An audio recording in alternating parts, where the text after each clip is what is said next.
WhatsApp guys, आज हम देखने वाले हैं लॉरेंस बिश्नोई ने सलमान खान को डराने के मकसद से कराया था घर पर। आप समझ ही गए होंगे, तो पूछताछ में खुलासा हुआ है। तो शुभंकर मिश्रा सर की वीडियो देखते हैं क्या कुछ पता लगा है। चैनल में तो प्लीज सब्सक्राइब, वीडियो को कर दे लाइक। 1 2 3 गो। हम सलमान खान को मारना नहीं बल्कि सिर्फ डराना चाहते थे। हम चाहते थे कि सलमान खान माफी मांग ले। आपको याद हो सलमान खान के घर के बाहर फायरिंग हुई थी और इस फायरिंग में दीवारों पे निशान। लॉरेंस बिश्नोई का नाम सामने आया था।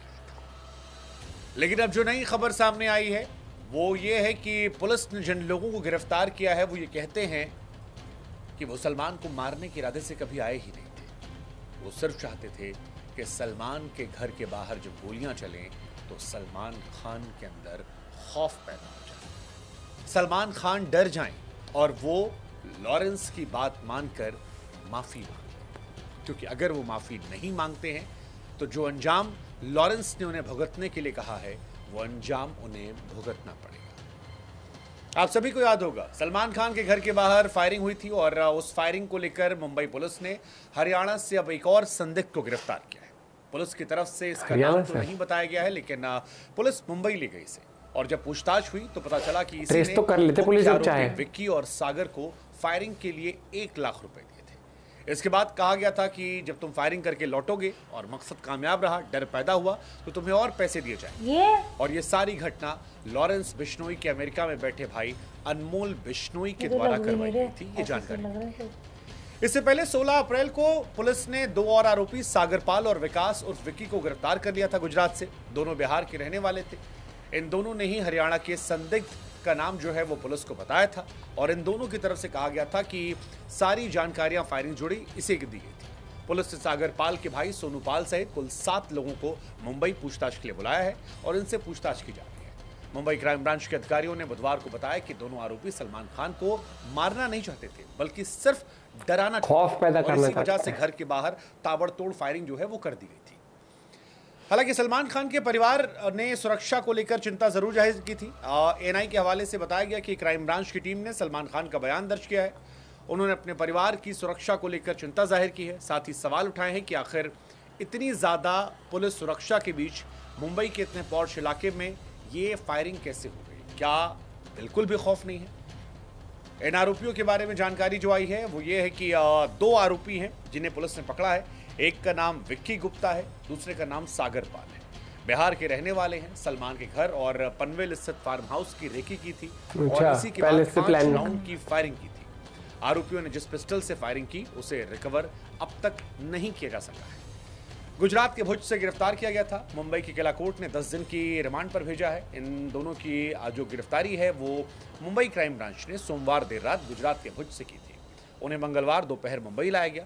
इसी मामले में पुलिस ने गैंगस्टर लॉरेंस के भाई अनमोल के खिलाफ केस दर्ज कर लिया। अनमोल ने फेसबुक पोस्ट में इस वारदात की जिम्मेदारी ली थी। पहले बताया था लॉरेंस गैंग की तरफ से कई बार सलमान खान को धमकी दी गई है। अगर आपको नहीं जानकारी है तो आपको बता दें कि हम साथ है कि शूटिंग के दौरान सलमान खान पर यह आरोप है कि काले हिरण का शिकार किया था। अब जिस जगह ये शिकार किया गया है उस इलाके में काले हिरण को पूजा जाता, माना जाता है और बिश्नोई समाज जो है इस बात को लेकर सलमान खान के खिलाफ कई बार गुस्सा जाहिर कर चुका है। लॉरेंस ने भी कई बार सोशल मीडिया के जरिए, टीवी पर जरिए या अपनी पेशी के दौरान वो जो इंटरव्यू आया था उसमें बोला था, आखिर में इंटरव्यू में भी धमकी दी थी कि सलमान खान वक्त रहते उनसे माफी मांग ले, उनके गांव जाए, उस गांव में जो मंदिर है वहां पर जाकर मत्था टेके और अपने अपराधों के लिए क्षमा मांगे। अगर वो ऐसा नहीं करता है तो फिर आगे आने वाले समय में सलमान के खिलाफ वो कुछ ऐसा कदम उठाएंगे जो हैरान करेगा। खास बात यह थी कि ये इंटरव्यू सिद्धू मूसेवाला की हत्या के बाद सामने आया था। सिद्धू मूसेवाला को लेकर भी लॉरेंस ने ऐसी ही धमकी दी थी। उसके बाद घटना को अंजाम दिया था। अब इस घटना में सलमान के घर के बाहर गोली चलाई गई थी। 14 अप्रैल सुबह 5 बजे फायरिंग हुई थी। 2 बाइक सवार बदमाश आए, 5 राउंड फायरिंग की। जिस वक्त ये फायरिंग हुई सलमान अपने घर में थे। घर के बाहर की फिलहाल सुरक्षा जो है बढ़ा दी गई है। सलमान खान के आरोपियों के जो गोली चलाने वाले आरोपी हैं उन्हें 10 दिन की पुलिस रिमांड पर भेज दिया गया है। क्राइम ब्रांच ने गुजरात से उठाया था। अब सवाल ये कि ये छोटे मोटे गुर्गे तो पकड़ लिए गए, लेकिन जो बड़ा मैसेज है लॉरेंस की तरफ से वो ये है कि आप माफी मांगिए, नहीं मांगते तो फिर आपको हम आगे फिर ढूंढेंगे। आपको रोज बचना होगा, हमें सिर्फ एक दिन आपको खोजना है। क्या सलमान की जान पर वाकई में खतरा है और क्या अगर घर तक गोलियां चल सकती हैं तो ये सलमान की जिंदगी को लेकर बड़ा सवाल हो सकता है। आपका क्या ये सोचना तो है? बहुत सोचने वाली क्या बात। सलमान खान को माफी मांग लेनी चाहिए? पता नहीं भाई, बहुत पेचीदा भाई है बहुत सही में। पेचीदा मामला है। और दूसरा एक और चीज मैं कहूँ, यहाँ पर ये साबित होता है कि पुलिस चाहे तो किसी को किसी भी क्राइम के लिए ये तो अगर है, पकड़ना चाहे, कोई क्राइम होता है तो वो चाहे बिल्कुल प्लान करके तो हरियाणा से उठा के ले गए है ना। तो ये देखो, ये चीज तो मैं कहूंगा, कई बार हमें कई चीजों में नहीं पता लग पाता ना कि कौन पीछे था कुछ था। मुझे लगता है कि अगर इस लेवल तक, अगर कोई भी हर एक क्राइम को अगर इस लेवल तक छानबीन हो भैया, कुछ भी पता है क्या, मैं एक मूवी का डायलॉग था, लेकिन कई बार बहुत से केसेस में वो सच लगता है कि अगर पुलिस चाहे ना तो मंदिर के बाहर से एक चप्पल तक चोरी नहीं हो सकती नहीं हो कभी। सकती। वो पता भी लगा लेते हैं, वो पता लग भी जाता है। नेटवर्क इतना होता है, लोग होते हैं, खबरी होते हैं, बहुत चीज होती है।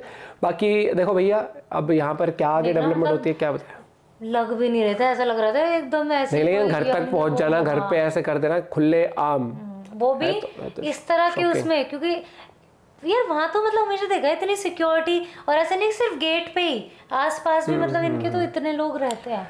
आगे क्या डेवलपमेंट होती है देखते हैं भैया, क्या कुछ रिमांड के बाद और खुलासे होते हैं क्या नहीं होते हैं। बाकी मुझे फिर भी लगता है कि आजकल कि कानून के दायरे में सारी चीज़ें होनी चाहिए, और अगर कोई कल्प्रेट है, कोई कुछ भी करता है तो कानून को सजा देनी चाहिए। फिर भी मुझे बस यही लगता है कि ह्यूमन लाइफ हो या कि कोई भी लाइफ हो प्रीसियस होती है, तो अगर कॉन्स्टिट्यूशन है इंडिया में तो कॉन्स्टिट्यूशन के हिसाब से हमें चलना चाहिए। देर लगती है जो भी लगती है, बाकी ठीक है। अब क्या बताएं इस बारे में, आपका पॉइंट ऑफ व्यू भी शेयर कर सकते हो आप लोग। मिलते हैं वीडियो के साथ, बाय बाय, टेक केयर।